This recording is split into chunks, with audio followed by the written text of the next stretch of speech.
হাজো শুৱালকুছি সমষ্টিৰ বৰ্ণিৰ বৰ্ণি এৰিয়াৰ এই আন্ধুপাৰাত হাজো মহকুমা ক্ৰীড়া উন্নয়ন পৰিষদে অনুষ্ঠিত কৰা নাও খেল প্ৰতিযোগিতাত হাজাৰ হাজাৰ দৰ্শক ক্ৰীড়াপ্ৰেমিক ৰাইজ উপস্থিত হৈছে। অতি আনন্দৰ কথা। আৰু হাজোৰ এই অঞ্চলৰ নাও খেল এটা পৰম্পৰাগত খেলা, যি খেলাৰ জনপ্ৰিয়তা হয়তো অন্য ঠাইত দেখিবলৈ পোৱা নাযায়। এই নাও খেলৰ জনপ্ৰিয়তা ইয়াত ইমানেই বেছি যে প্ৰত্যেক ঘৰ মানুহৰ সকলো ব্যক্তিয়ে ওলাই আহি নাও খেল উপভোগ কৰে।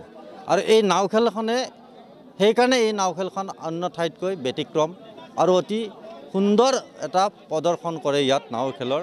প্ৰত্যেকজন নাওৰ খেলুৱৈ প্ৰত্যেকখন গাঁৱৰ পৰা একোখনকৈ নাও খেলৰ জৰিয়তে ইয়াত প্ৰতিযোগিতাত অংশগ্ৰহণ কৰে।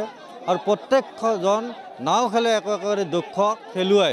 গতিকে এই নাও খেলৰ জৰিয়তে এই অঞ্চলৰ মানুহৰ এটা সম্প্ৰীতি হয়, সমন্বয় হয় আৰু নতুন প্ৰজন্মক নাৱৰ খেলৰ দিশত আকৰ্ষণ কৰিব পৰাকৈ ইয়াত নাৱৰ খেলৰ প্ৰতিযোগিতা যিটো পাতি আছে, এইটো অতি প্ৰশংসনীয়। হাজো মহকুমা ক্ৰীড়া উন্নয়ন পৰিষদক মই বিশেষভাৱে ধন্যবাদ জনাইছোঁ।